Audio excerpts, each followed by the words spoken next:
let's move on. There's some murders, but I want to do the Watchmen woke comic book. The author who tried to end the world. Jared again, and today we're talking about everyone's favorite drug-addled Gandalf, Alan Moore. Alan Moore has authored many of the most acclaimed comics of all time, including Watchmen, Miracle Man, and The Killing Joke. And like the Joker and Batman in that story, Moore straddles the thin line between genius and insanity. I decided it might be more interesting to actually terrify them by going completely mad and declaring myself to be a magician. He calls himself a ritual magician, not the kind that pulls rabbits from hats, but the Stephen Strange variety that consults grimoires and conjures demons. Seriously. At first glance, much of what Moore means by magic seems more like the superstitions of a man hitting his corncob wizard pipe a little too hard. But if we take Moore seriously for a bit, there's a pretty fascinating philosophy at play here. So what can we learn from a guy who claims he tried to end the world? Well, we're gonna have to dive into a little known and even less understood occult tradition known as Hermeticism. Welcome to this wisecrack edition on the philosophy. What the fuck? My man's over here talking about ancient rituals, except he's been avoiding the most important ritual, which is taking a fucking shower, dude. How about that ritual, brother? You want to do that? Good ritual to do, I think.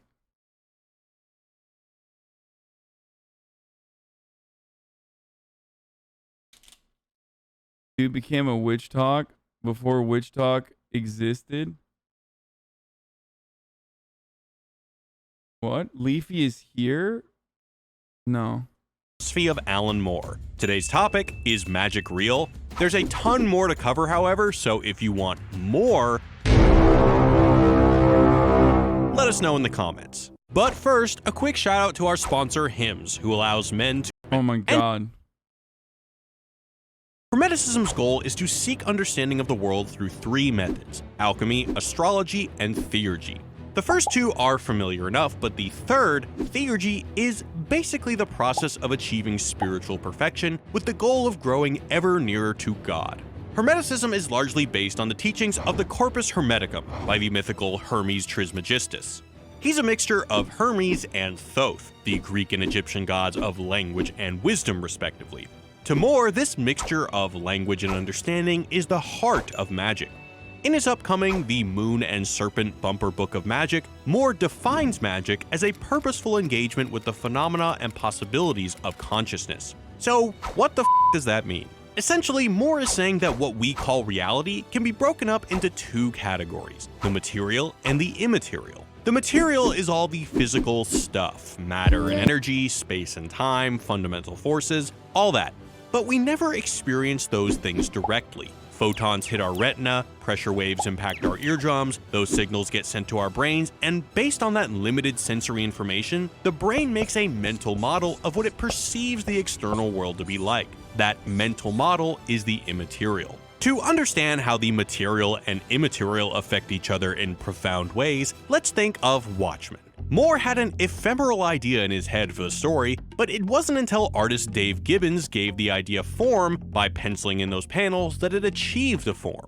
Moore's intangible thought had a tangible effect on the arrangement of the atoms that became Watchmen. The opposite is true as well. You're picturing in your mind's eye Dr. Manhattan's statuesque and uncensored azure phallus, for no other reason than because I'm mentioning it. The physical sound of my voice has altered your perception. By conjuring that image in your mind, I cast a genuine spell. To Moore, that's all magic is. Magic.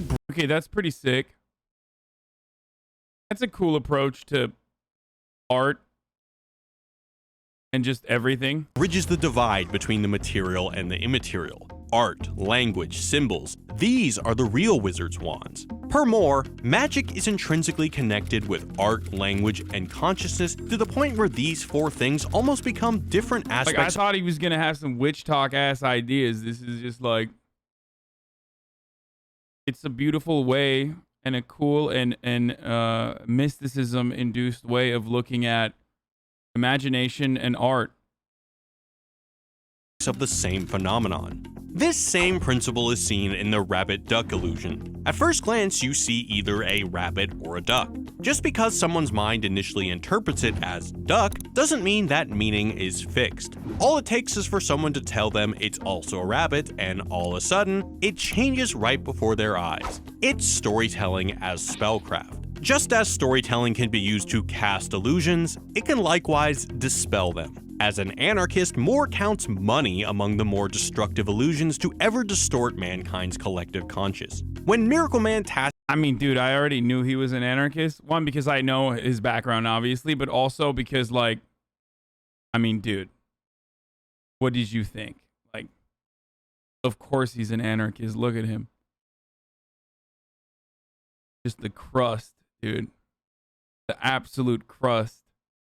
First things he does is abolish money, suddenly announcing, "Money is a promise to redeem the cash of every bearer for its worth in gold or merchandise." An empty promise. Should we all demand at once redemption of our coins, we learn such wealth does not exist. Money's imaginary. Real if we believe in it. Come summer, money won't exist, but then it never did. This method of magically altering something by changing the way you think is most clearly seen in Promethea. A notable example happens when protagonist Sophie has that is like literally ANCOM, like anarcho-communism, at the heart of anarcho-communism. Maybe a more mystical approach to it. There is obviously a more materialist reason for it, but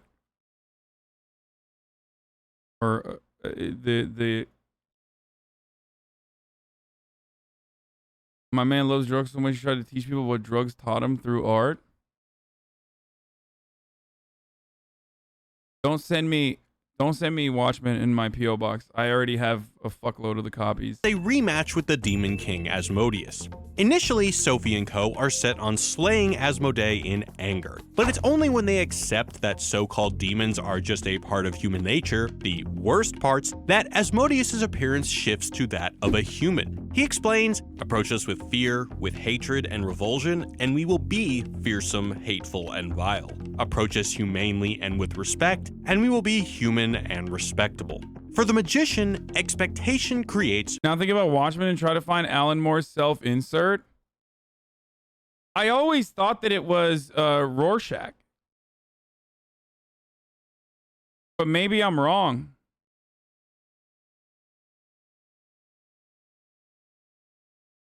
However you say his name. Nope, he's the Night Owl.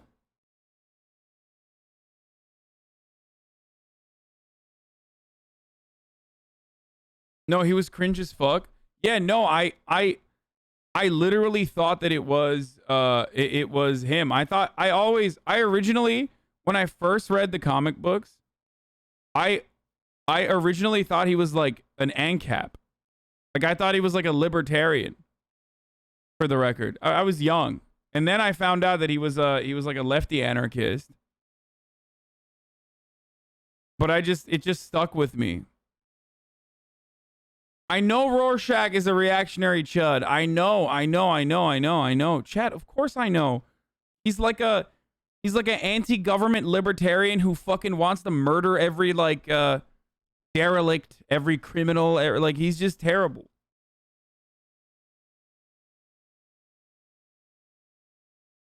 It's crazy because the TV series is completely pro-police. The Watchmen TV series is so weird.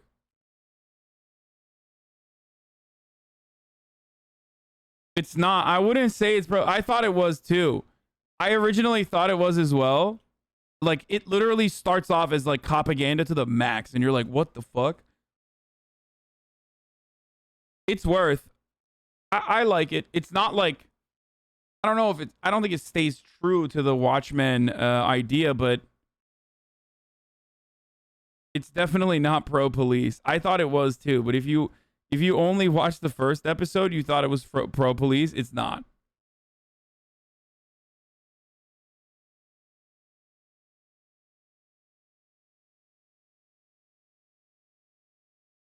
Don't spoil it, but it's good. Perspective. It's good. Even I Dr. like Manhattan is a magician in this sense. He externally appears as an ageless aquamarine Adonis with alopecia solely because this is how he internally perceives himself.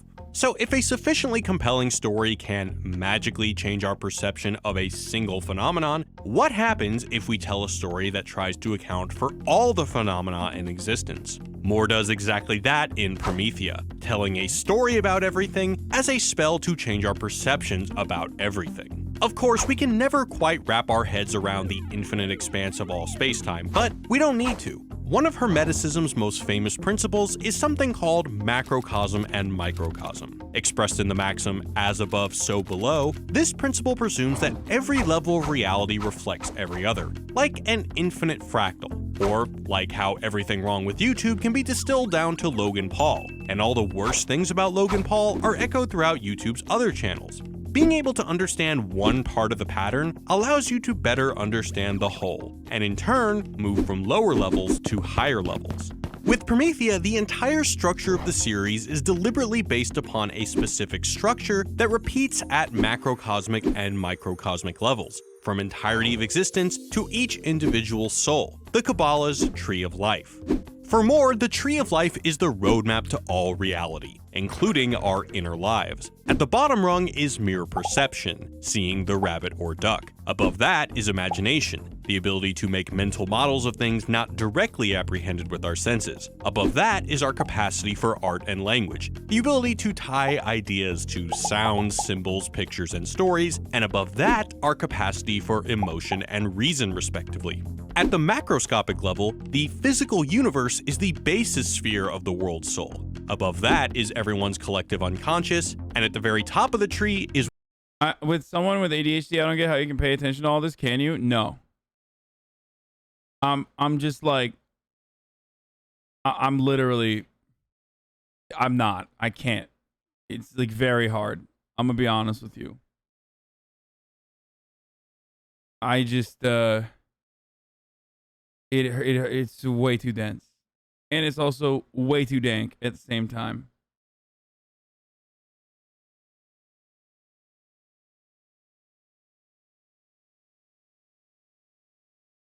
Don't feel bad about yourself if you don't understand what the fuck's going on. Is what early Hermeticists called the All, the One God. That's why Promethea is 32 issues long, corresponding to the 10 spheres. You can tell the chat is leftist because everybody's so lost on hard concepts.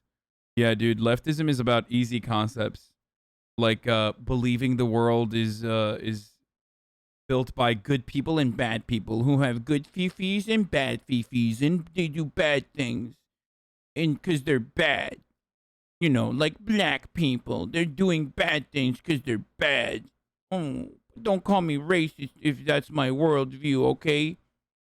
You know, everybody always knows, man. The real hard stuff you learn from fucking Ben Shapiro and Steven Crowder. You know what I mean?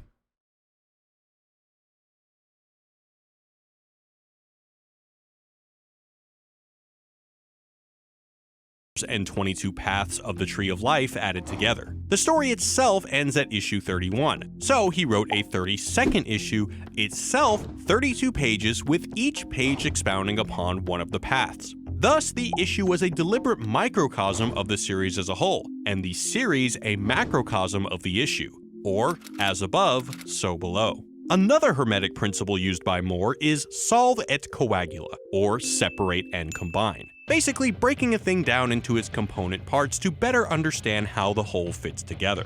Dr. Manhattan's arc in Watchmen is all about him learning solve et coagula. When we first meet him, he expresses an understanding of the first half, separate, better than anyone else. He's detached from humanity because he's mentally broken humans down into their base components, not unlike his father did with watches. His breakthrough on Mars is learning not merely to break humans down into abstract arrangements of atoms. In my opinion, the existence of life is a highly overrated phenomenon. But rather to conceptually recombine and perceive them as holistic four-dimensional objects. Solvet Coagula is seen even more clearly in the 6th issue of Promethea. Sophie finds herself inside humanity's collective imagination and faces off with writer Marto Neptura, the pseudonym for a writer of the Promethea character. As a writer, Neptura's power over the land of fiction is nearly absolute. Sophie is only able to defeat him by understanding that Neptura was the collective pen name of various novelists cut down to his separate unique styles. So if a compelling story can change one's view of the world, what happens when a story is so complete a model of the world that it changes the perception of our entire species? For more, when everyone's way of viewing the world one way ends, the world ends. In Promethea, this is exactly the task that Sophie is given. Margaret, one of the Prometheas before Sophie, explains humans are amphibious. That means they live in 2 worlds at once, matter and mind. Promethea makes people more aware of the vast immaterial realm, maybe tempts them to explore it. Imagine if too many people followed where she led. It would be like the Great Devonian Leap from sea to land. Humanity slithering up the beach from one element into another, from matter to mind. Moore believes that it was through a similar leap from matter to mind that our ideas about the world began in the first place. Representation allows for the origination of verbal language, with this sound or this collection of marks somehow also standing for that buffalo over there. Language is the— one of you guys sent me a mini fridge, like, a while ago, and my mom was like, you should use it.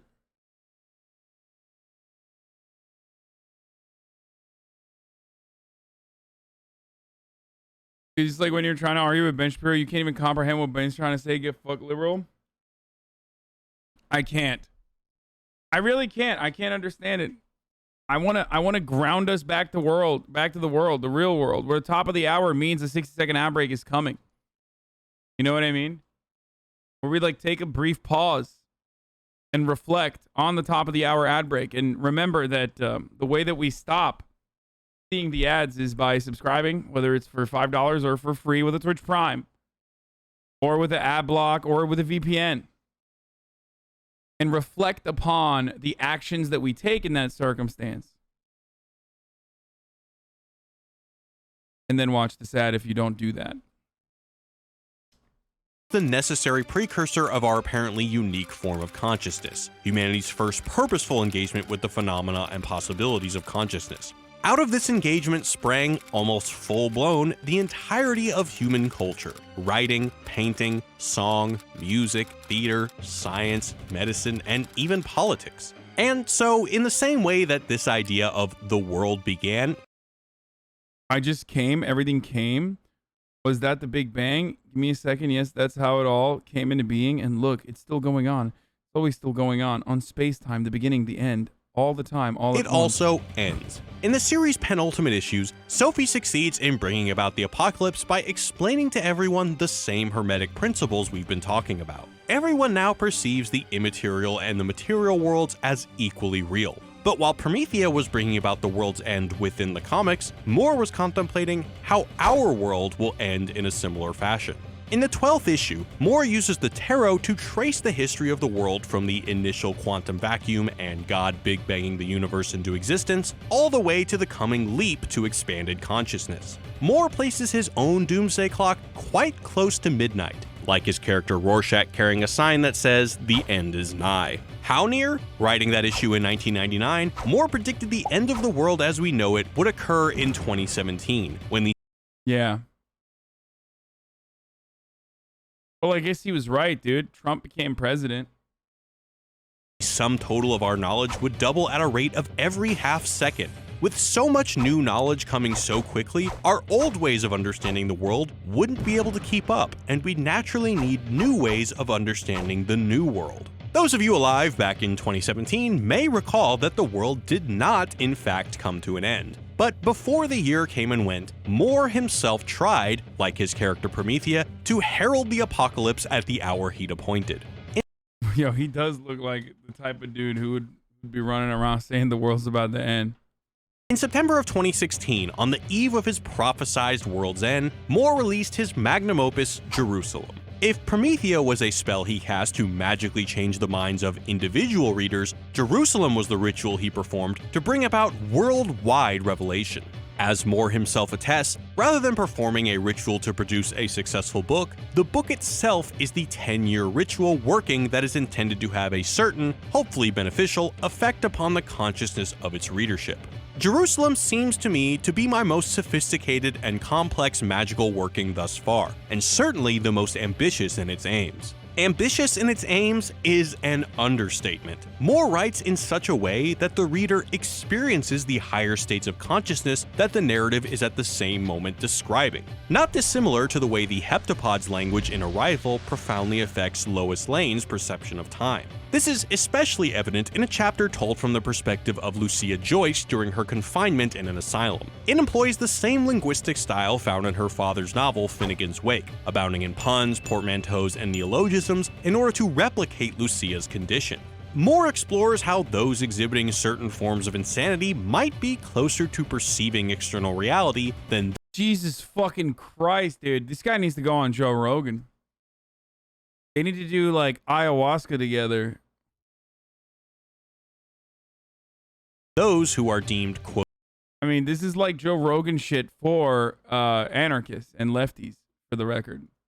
sane. In Watchmen, Dr. Manhattan perceives every moment of his life simultaneously, a far different perception than, quote, sane individuals. But Moore, like Einstein, regards time as a stubbornly persistent illusion. So the fact that Manhattan is not taken in by this delusion of time makes him more sane, not less. It's we who are deficient for perceiving only the now, rather than being able to gaze upon the past, present, and future like we might a three-dimensional plane. In order to get us in the habit of perceiving the dimensions which we might not initially perceive, Moore employs solve et coagula to language itself, taking apart the written word into its base components, separating phonetics, how vocalized words sound, from graphetics, how written words appear. Moore writes dialogue as a series of words that look like gibberish, but when read phonetically, make sense. Moore forces the reader to read multiple layers of meaning in every word. For example, if you read this aloud, you get the phonetic dimension. Her father in his time maintains that we are in a universe composed of 4 dimensions, only 3 of which are naturally visible. This phonetic dimension is only one side of the text, and if it's the only part we observe, we miss out on its other possible meanings. The gibberish is full of double entendre, like spelling dimension in a way that resembles dementia, or universe in a way that resembles loony. Oh my fucking god, bro. Stop. Okay, I wish I didn't watch this. I literally wish I did not watch this. I just like, respect him less now, kind of.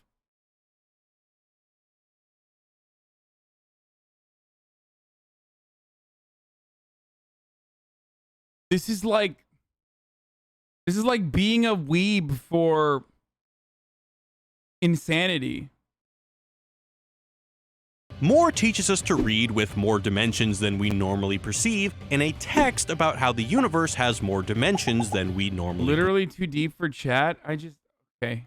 perceive. It's explanation and example at the same time, magically changing how our mind models the world by changing the language with which our minds construct that model. Of course, even if everyone in the whole world did read Jerusalem and have their minds expanded by Moore, it doesn't necessarily follow that we'd make the great leap from the murky waters of matter to the solid land of ideas and imagination.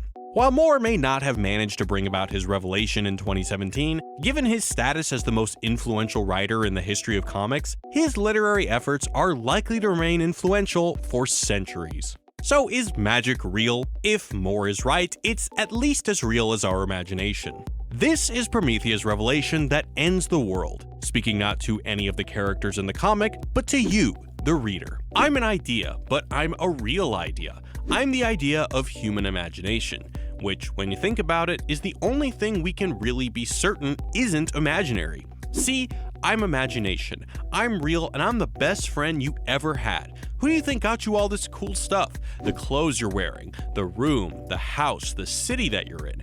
Everything in it started out in the human imagination. Your lives, your personalities, your whole world, all invented, all made up.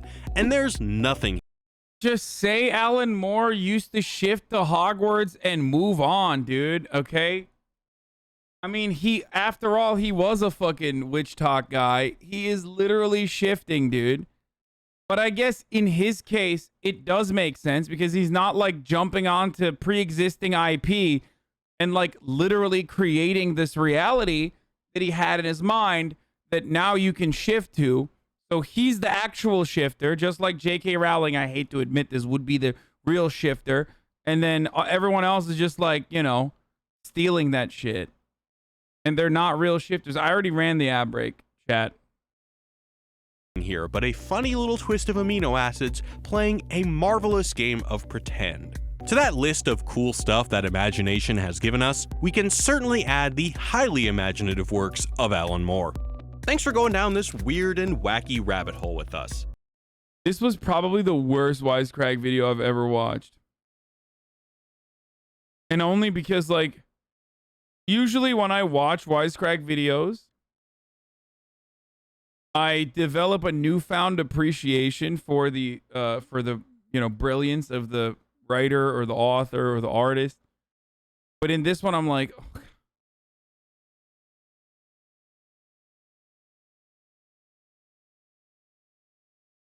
Fuck you, Chad. I'm shitting right now. No, shifting.